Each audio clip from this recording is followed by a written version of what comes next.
The year is 1836. In a small mission compound in San Antonio, Texas, fewer than 200 men are about to make a stand that will echo through history. For 13 days, they'll hold out against an army thousands strong. Their story has been told countless times, immortalized in films, books, and legend. But how much of what we think we know about the Alamo is actually true? Today, we're going to separate fact from fiction, myth from reality. We're going to discover what really happened at the Alamo in 1836 and why this battle matters far more than you might think. Because the truth, as it turns out, is far more complex and fascinating than the legend. I'm going to take you through the real story, the people who were actually there, and the political powder keg that made this confrontation inevitable. So let's journey back to 18 and discover the truth about the Alamo. To understand what happened at the Alamo, we need to rewind about 15 years, because this wasn't just a random battle, it was the explosive culmination of decades of tension, broken promises, and competing visions for the future of Texas.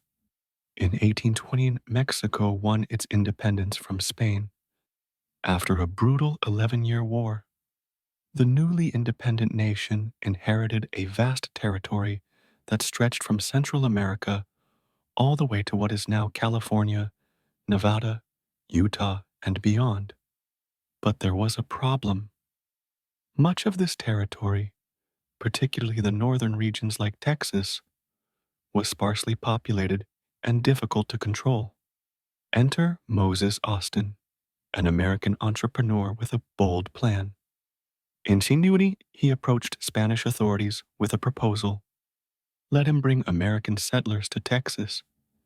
The authorities, desperate to populate their frontier, agreed. When Moses died shortly after, his son Stephen F. Austin took up the mission, and in 1825, he successfully established the first legal colony of American settlers in Texas. The Mexican government's logic seemed sound.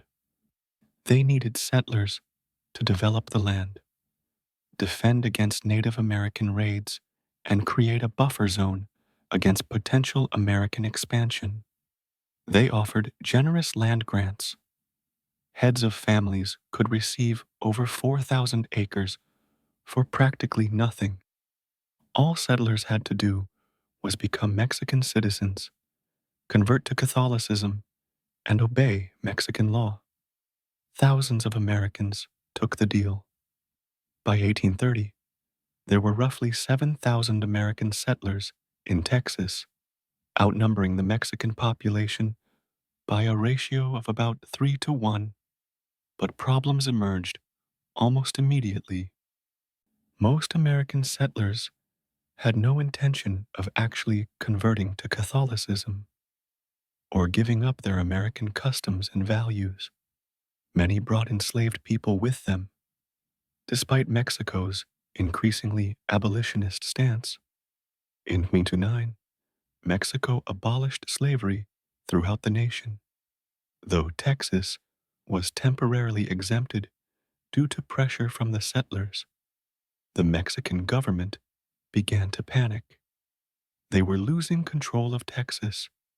In 1830, they passed the law of April 6th, which banned further American immigration to Texas and increased military presence in the region. They also stationed more troops along the border and created new garrisons to enforce Mexican authority. But it was too late. The American settlers now saw themselves as Texians, a distinct group with their own identity. They weren't Mexican, and they increasingly weren't American either. They were something new, and they wanted autonomy. Then, In 1833, everything changed. General Antonio Lopez de Santa Anna came to power in Mexico. Initially presenting himself as a liberal reformer, he quickly revealed his true colors. By 1830, he had dissolved the Mexican Congress, thrown out the Constitution of 1824, and declared himself dictator. Santa Anna believed in a strong centralized government with absolute power concentrated in Mexico City. This didn't just affect Texas. Several Mexican states rebelled against Santa Anna's dictatorship, but Texas would become the most problematic, and Santa Anna was determined to crush the rebellion there with overwhelming force. By late 1835, Texas was in open revolt. It's crucial to understand that this wasn't initially a fight for independence. Most Texians were fighting to restore the Constitution of 1824 and to maintain the rights they believed they had been granted as Mexican citizens. Independence would come later, born out of the bitter fighting to come. The first shots of the Texas Revolution were fired on October 2, 1835, at the Battle of Gonzales. Mexican troops tried to seize a small cannon that had been given to the settlers for defense against Native Americans. The Texians refused, raised a flag reading, "Come and take it," and drove off the Mexican force. It was Texas's Lexington and Concord moment. Over the next few months, Texian forces scored several surprising victories. In December 1835, they captured San Antonio de Bechar after a brutal siege, driving out the Mexican garrison. This victory was huge, both strategically and psychologically.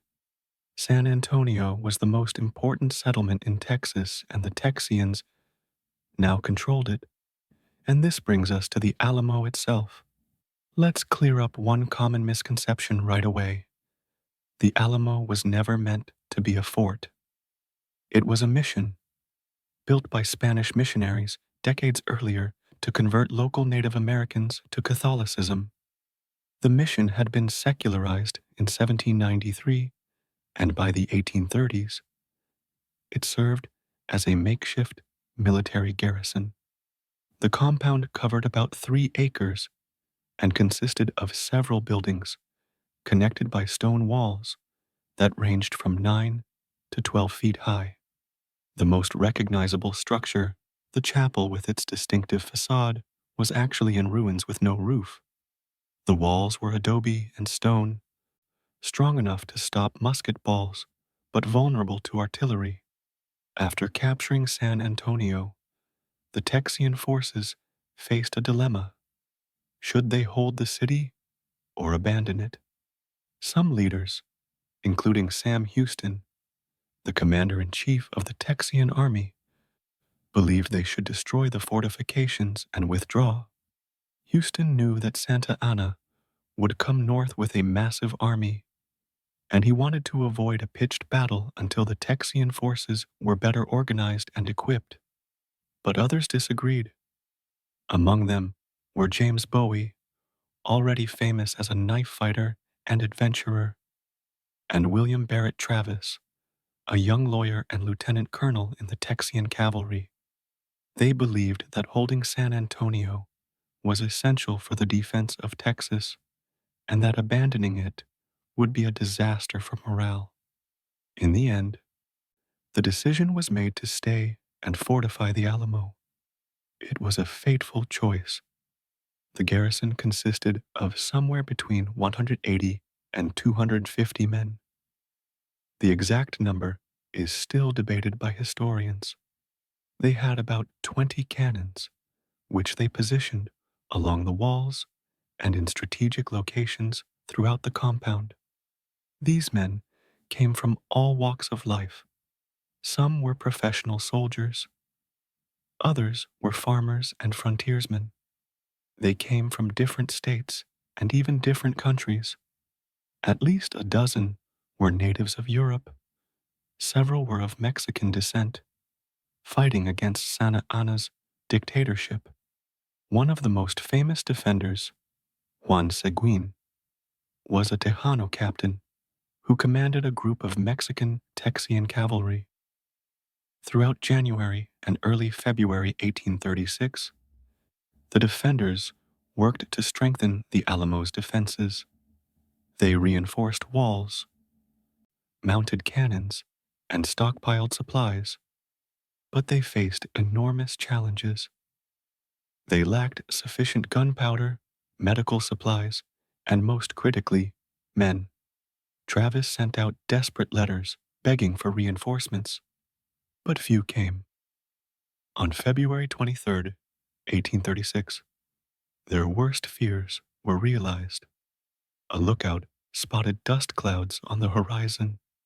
Santa Anna's army had arrived. Santa Anna's army was a sight to behold, and a terrifying one if you were a defender of the Alamo. Estimates of his force vary wildly, from 1,800 to over 6,000 men.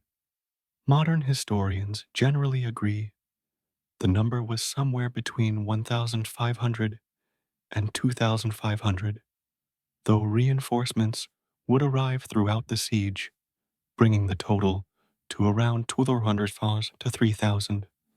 But here's what matters. The defenders were outnumbered at least 10 to 1, possibly as much as 15 to 1. And Santa Anna's force wasn't just larger, it was better equipped, better trained, and led by professional officers with experience fighting insurgencies across Mexico. When the Mexican army entered San Antonio, they raised a blood-red flag from the bell tower of the San Fernando Church. The message was clear: no quarter would be given. Santa Anna was not interested in negotiation or surrender. This would be a fight to the death. Travis, now in command of the Alamo after Bowie fell seriously ill, probably with typhoid fever or pneumonia, responded with defiance. He fired the Alamo's largest cannon toward the Mexican positions and sent out one of the most famous letters in American history. His letter, addressed to the people of Texas and all Americans in the world, contained these immortal words: I shall never surrender or retreat. I am determined to sustain myself as long as possible, and die like a soldier who never forgets what is due to his own honor and that of his country, victory or death. This letter became a rallying cry across Texas and beyond. Copies were printed in newspapers throughout the United States. But rallying support and actually getting reinforcements were two different things.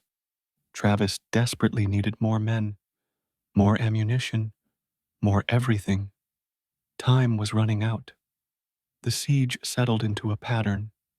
During the day, Mexican artillery would bombard the Alamo's walls, though the cannonballs did relatively little damage to the thick stone. At night, Mexican soldiers would probe the defenses, testing for weak points, keeping the defenders constantly on edge and preventing them from sleeping. Inside the Alamo, conditions deteriorated. The defenders had food and water, but they were exhausted. They had to man the walls day and night. Every man was needed. Even the sick and wounded, including Bowie, kept their rifles ready. Among the defenders was perhaps the most famous frontiersman in America, David Davy Crockett. Now, let's separate fact from fiction here, because Crockett's story has been mythologized perhaps more than any other Alamo defender. Crockett was indeed a folk hero. He'd served in Congress, written popular autobiographies, and was famous for his hunting skills and larger-than-life personality. But the real Crockett was more complex than the legend. He'd recently lost his congressional seat and had come to Texas partly out of a sense of adventure, partly hoping to make a fresh start. He was in his late 40s, older than many defenders, but his presence boosted morale tremendously. As the siege entered its second week, Santa Anna tightened the noose. He positioned his troops to completely surround the Alamo, cutting off all escape routes.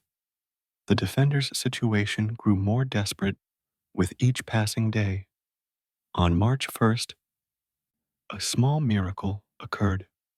32 men from Gonzales, led by George Kimball, managed to slip through Mexican lines and enter the Alamo. It was the only successful reinforcement the garrison would receive. These men knew they were probably riding to their deaths, but they came anyway. Their courage is almost incomprehensible by modern standards. Meanwhile, Santa Anna held a council of war with his officers.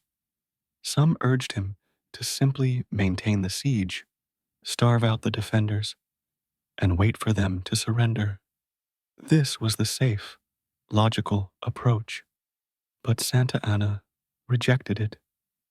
He wanted a demonstration of power, a message that would terrify anyone else thinking of resisting his authority. He wanted an assault, a total victory, and he wanted it soon. His officers worried about casualties.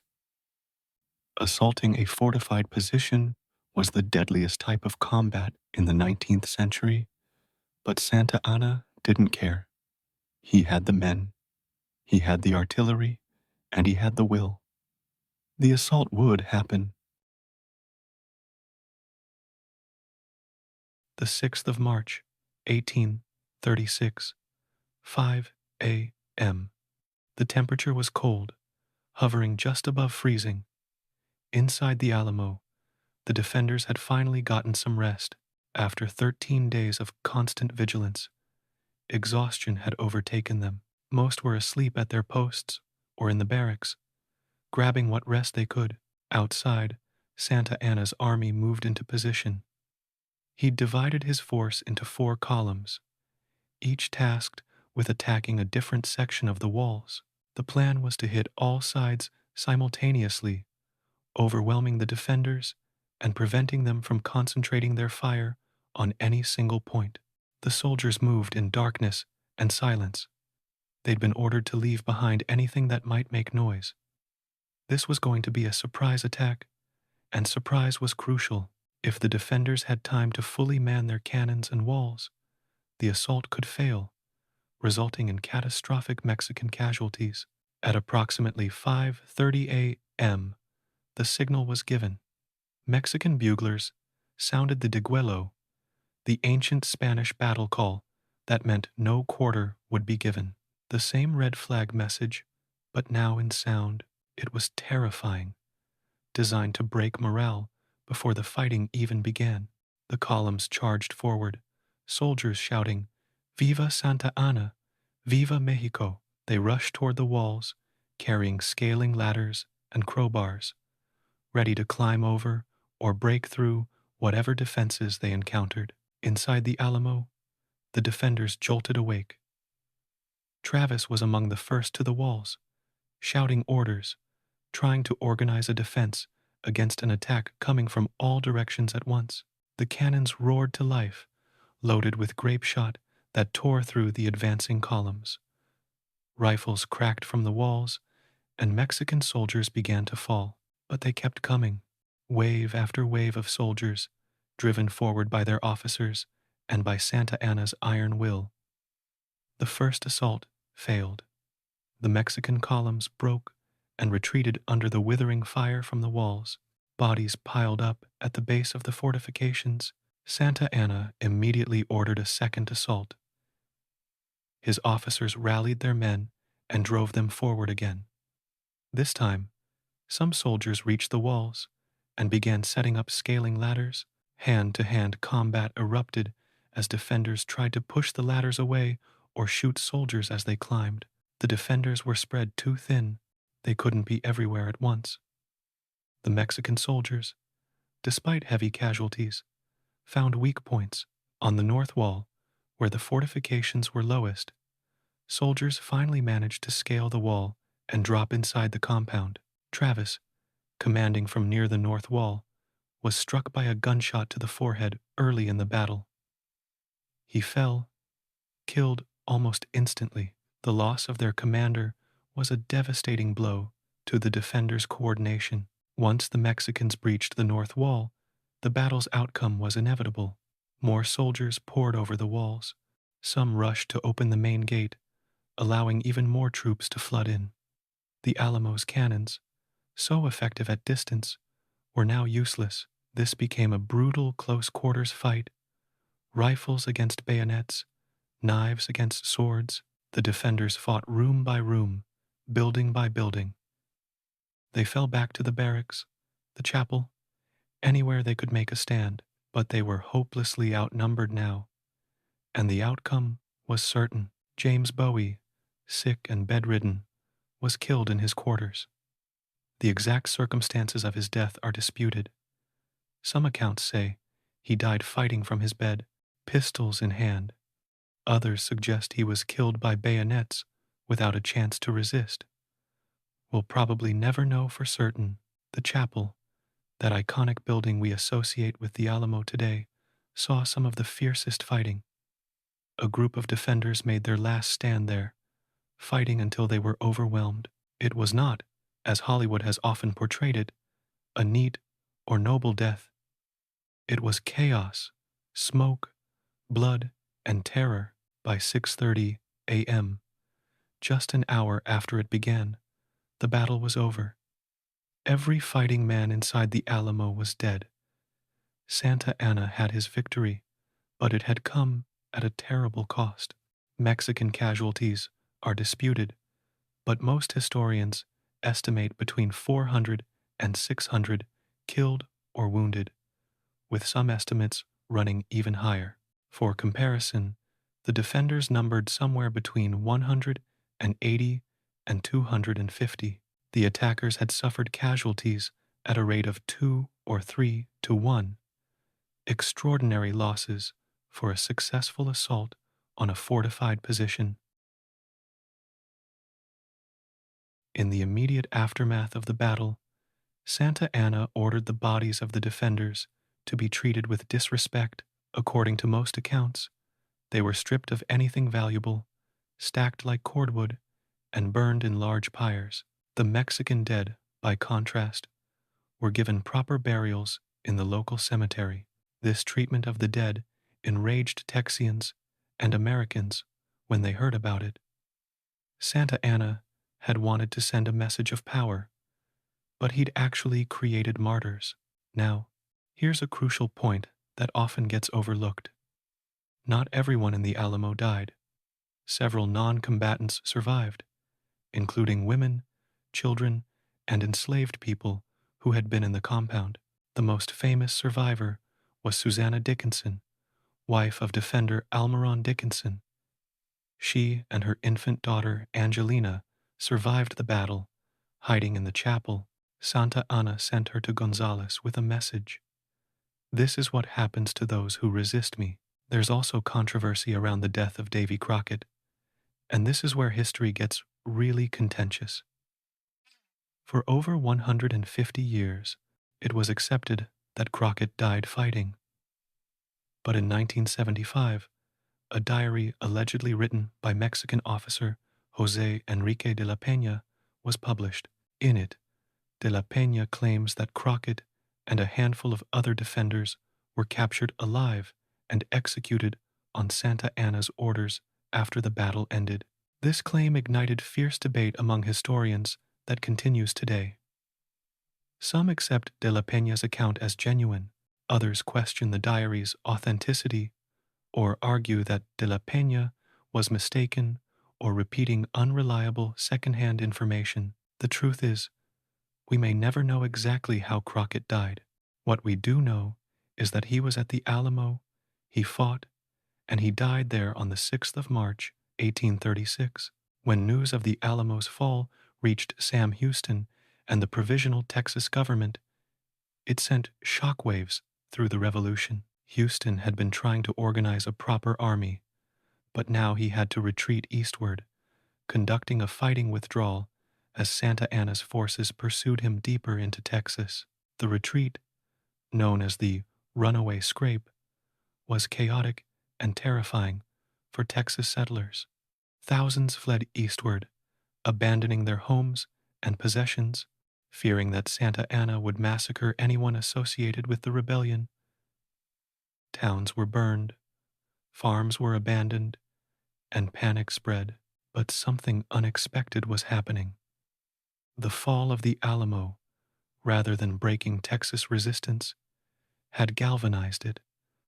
"Remember the Alamo" became the battle cry. New volunteers rushed to join Houston's army. Support poured in from the United States. Santa Anna's brutal tactics had backfired spectacularly. On the 21st of April, 1836, just 6 weeks after the Alamo fell, Houston found his moment. At San Jacinto, near present-day Houston, his army of about 900 men launched a surprise attack on Santa Anna's force of approximately 1,200 during their afternoon siesta. The battle lasted only 18 minutes. It was a slaughter. Texas soldiers, shouting, "Remember the Alamo, remember Goliad," referring to another massacre of Texas prisoners, showed little mercy. They killed over 600 Mexican soldiers and captured most of the rest, including Santa Anna himself. Texas losses were minimal: 9 killed, 30 wounded. Santa Anna, captured the day after the battle while trying to escape in civilian clothes, was forced to sign treaties recognizing Texas independence. Though the Mexican government later repudiated these treaties, Texas independence was now a fact on the ground. The Republic of Texas was born, and the Alamo had become the foundation of its national mythology. The story of the Alamo has been told and retold countless times in books, movies, and television shows. With each retelling, certain elements get emphasized, others get downplayed, and the line between history and myth becomes increasingly blurred. So let's tackle some of the most persistent myths about the Alamo and separate fact from fiction. This is complicated. Many of the defenders genuinely believed they were fighting for their rights under the Mexican Constitution of 1824, which Santa Anna had dissolved. They saw themselves as defending constitutional government against tyranny, and there's truth to that. However, we can't ignore the elephant in the room. Many American settlers came to Texas specifically because they could bring enslaved people, which was becoming increasingly difficult in Mexico proper. When Texas declared independence on the 2nd of March, 1836, while the Alamo siege was still ongoing, the new Constitution explicitly protected slavery and prohibited free black people from living in Texas without congressional approval. So was it about freedom? For some defenders, absolutely. For the Tejano defenders fighting against Santa Anna's dictatorship, definitely. But the larger Anglo-American settlement movement was deeply connected to the expansion of slavery. Both things can be true simultaneously, and historians have to acknowledge both. This myth suggests that Travis and the others stayed purely by choice, that they could have fled at any time but chose to stay and fight. The reality is more complex. Yes, Santa Anna's siege lines weren't completely impenetrable initially. The Gonzales reinforcements got through, and individual couriers managed to slip out with messages. However, by the final days of the siege, escape would have meant abandoning the wounded and sick, including Bowie, and would likely have resulted in being hunted down by Mexican cavalry. Travis did apparently offer men the chance to leave, and some accounts suggest one man, Louis Rose, did slip out before the final assault, but the idea that the entire garrison could have simply walked away is unrealistic. Popular culture presents the Alamo defenders as a group of noble volunteers who chose to make a heroic stand. The truth is more nuanced. While some were definitely volunteers, including Crockett and his Tennessee boys, others were regular Army soldiers who were stationed there and following orders. Some were adventurers hoping to profit from land grants. Texas promised to soldiers they were humans with human motivations. Some noble, some practical, some somewhere in between. This doesn't diminish their courage or sacrifice. Regardless of why they were there initially, they chose to stay and fight when the odds became clear. That takes extraordinary bravery. This is perhaps the most important myth to address.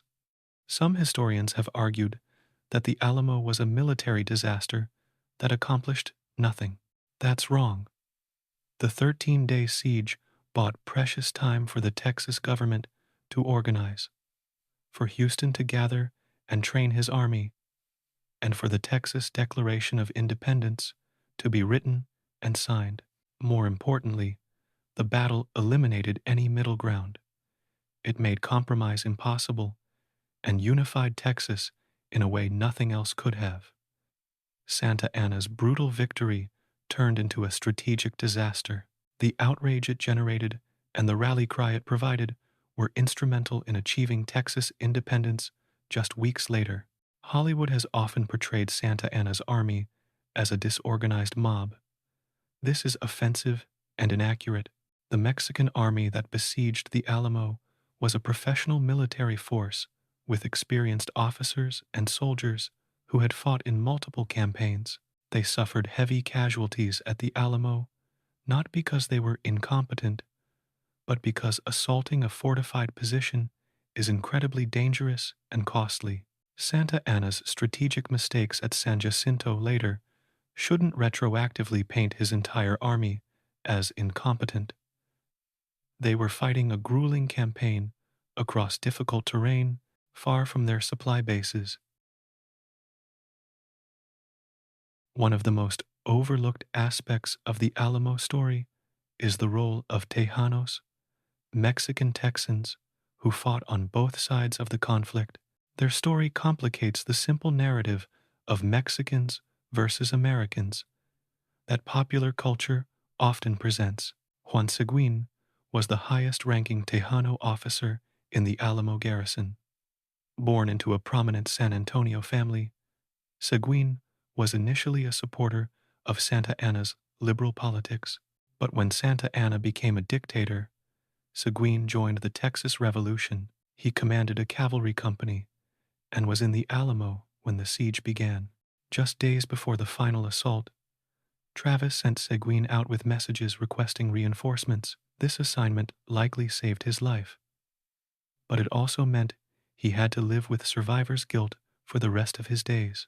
After the battle, Seguin returned to help identify and gather the remains of the defenders for a proper burial. Seguin would go on to fight at San Jacinto and serve in the Texas Senate, but his story has a tragic coda. As Anglo-American prejudice against Mexicans grew in the Republic of Texas, Seguin faced increasing discrimination despite his service. He was eventually forced to flee to Mexico in 1842, ironically finding refuge in the country he'd fought against. At least 8 other Tejanos died defending the Alamo, including Gregorio Esparza, whose brother actually fought in Santa Anna's army. Imagine the complexity of that situation. Brothers on opposite sides of a civil war, one dying in the Alamo, while the other participated in the assault. Esparza's family was later allowed to bury his body in the local cemetery, the only defender to receive proper burial at the time. The Tejano experience reveals that this wasn't simply a conflict between two nations or ethnic groups. It was a civil war within Mexican Texas, a fight over the type of government Mexico would have, and a struggle between centralism and federalism that went far beyond ethnic lines. Many Tejanos supported the revolution because they opposed Santa Anna's dictatorship and wanted to restore the Constitution of 1824. They saw themselves as Federalists fighting for their rights as Mexican citizens. The fact that the revolution eventually became a fight for independence complicated their position, but their initial motivations were just as legitimate and principled as any Anglo-American defender. Sadly, after Texas gained independence, Tejanos, who had fought for the revolution, faced increasing discrimination and marginalization. Despite their service and sacrifice, they were often treated as foreigners in the land where their families had lived for generations. Land was taken, political power was denied, and they were pushed to the margins of the society they'd helped create. This is an essential part of the Alamo story that's often forgotten. The revolution created winners and losers, and not all who fought on the winning side ended up being treated as victors. We've already mentioned Susanna Dickinson, the most famous female survivor of the Alamo, but she wasn't alone. Several women were in the compound during the siege, and their experiences deserve recognition. Susanna was the wife of artillery captain Almaron Dickinson. She was only 22 years old and had an infant daughter, Angelina, who was born in December 1834. During the siege, she helped tend the wounded and prepare food. When the final assault came, she hid in the chapel with her daughter and other non-combatants. According to her later accounts, Mexican soldiers burst into the chapel during the final fighting. She witnessed horrific scenes: wounded men being bayoneted, the sounds of close-quarters combat, the smell of gunpowder and blood. She held her daughter tight, terrified they would both be killed, but Santa Anna had given orders to spare non-combatants. Susanna and the other women and children were protected once the battle ended. Santa Anna actually treated Susanna with some courtesy, gave her a blanket and $2 silver, and sent her to Gonzales with a message about the Alamo's fall. Her journey to Gonzales, accompanied by Travis's enslaved servant Joe, was harrowing. She carried news that would devastate the Texas settlements and carried trauma that would haunt her for life. She later remarried twice and lived until 1883, long enough to see the Alamo become a shrine to Texas independence. Other women survived the battle too. Juana Navarro Alsbury, the sister-in-law of Jim Bowie, was there with her young son and sister. Ana Esparza, wife of defender Gregorio Esparza, was there with their children, forced to watch as her husband died fighting. Trinidad Saucedo, a local woman, was also in the compound. These women's experiences remind us that the Alamo wasn't just a military garrison, it was a community under siege, with families, children, and civilians caught up in a brutal conflict. The women witnessed everything, survived impossible trauma, and had to carry on living with those memories. Their stories also complicate our understanding of who the defenders were. Yes, the men with rifles and cannons were defending the Alamo, but so were the women who tended the wounded, prepared food, and maintained some semblance of normal life during the siege. They just defended in different ways, and when the final assault came, they had no way to fight back. Today, the Alamo is one of the most visited historical sites in the United States, attracting millions of visitors each year. It's a sacred place in Texas history, a symbol of courage and sacrifice, but it's also become a focal point for debates about how we remember and teach history. The Alamo became central to Texas identity almost immediately after the battle. Remember, the Alamo wasn't just a battle cry. It became a foundational myth for Texas nationalism. The defenders were portrayed as selfless heroes fighting for freedom against tyranny. This narrative served important functions. It unified the diverse Texas population, it justified the revolution and independence, and it provided heroes for the new republic.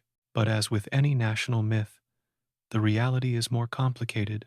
Modern historians have pushed back against the simplest versions of the Alamo story, asking difficult questions about slavery, racism, and imperialism. In recent years, these debates have intensified. Some argue that celebrating the Alamo is celebrating a fight to preserve slavery and Anglo-American expansion. Others insist that the defenders' courage and sacrifice should be honored regardless of the larger political context.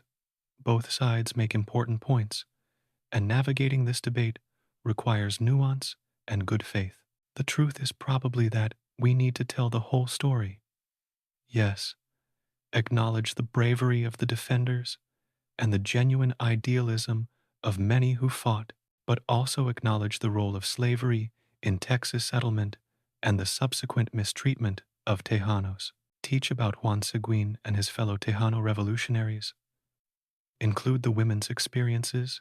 Recognize that wars are rarely simple tales of good versus evil.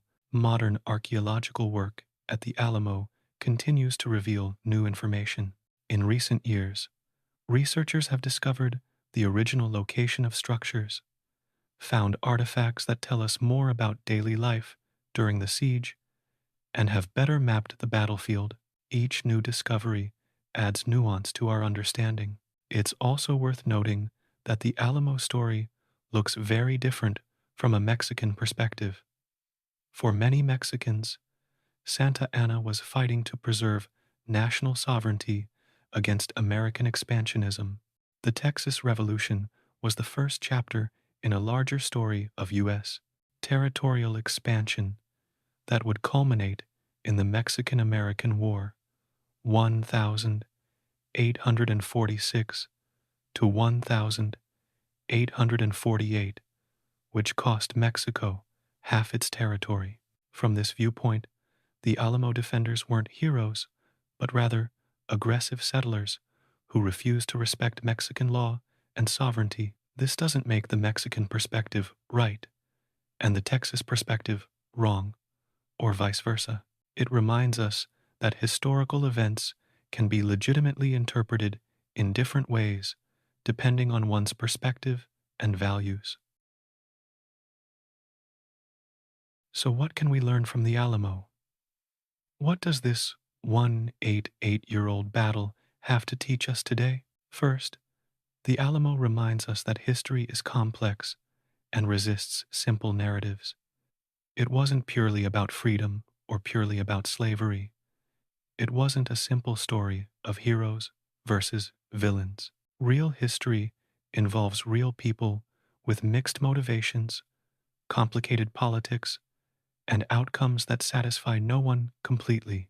Second, the Alamo shows us how historical memory can be shaped and weaponized. Remember, the Alamo was created as a rallying cry, a way to motivate soldiers and unify a population, but this same cry has been used over the decades to promote various political agendas, not all of them noble. We should be aware of how historical memory is used and question whose interests are served by particular versions of the past.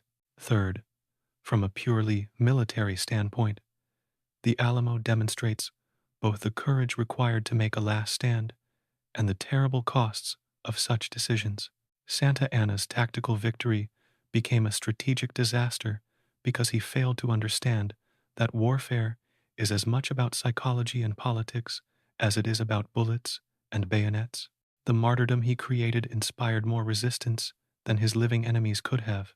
Fourth, the different perspectives on the Alamo, from Anglo-American to Tejano to Mexican, remind us that the same events can be legitimately interpreted in different ways. History isn't just facts, it's how we make meaning from those facts. Learning to appreciate multiple perspectives doesn't mean abandoning our own values or believing all interpretations are equally valid. It means recognizing that history is contested terrain, and that different communities have legitimate stakes in how the past is remembered. Fifth, the Alamo shows us the importance of continuing historical research and education. We're still learning new things about what happened in 1836. Archives reveal new documents, archaeological digs uncover new evidence, and historians ask new questions that previous generations didn't consider. History isn't a fixed, dead thing. It's a living conversation between the past and present. Finally, the Alamo reminds us of the human capacity for courage in the face of overwhelming odds. Whatever we think of the cause they fought for, the defenders faced certain death and chose to stand their ground. That kind of bravery exists across all times, all cultures, all causes. It's part of what makes us human. The Alamo matters because it was a turning point in Texas history, a pivotal moment in the region's transformation from Spanish colony to Mexican province to independent republic to U.S. state. It matters because of what happened there, who fought there, and what it meant to them. But it also matters because of how we remember it, what we choose to emphasize, and what we learn from it. The Battle of the Alamo is over, but the conversation about what it means continues. 188 years after the fall of the Alamo, we're still asking questions about freedom, about sacrifice, about the price of conviction, and about how we judge people and events from the past. Perhaps that's the real legacy of the Alamo, not the battle itself, but the ongoing conversation it inspires about who we are, where we came from, and what we value. Remember the Alamo, but remember all of it, not just the parts that fit comfortably into our preferred narratives. Remember the courage and the complications, the heroism and the context, the sacrifice and the stakes. Only then can we truly understand what happened in 1836 and what it means for us today. Thanks for watching. If you enjoyed this deep dive into the real history of the Alamo, please like this video, subscribe to the channel, and let me know in the comments what historical topic you'd like me to cover next. Until next time, keep questioning, keep learning, and keep remembering that history is always more complex than the legends we tell.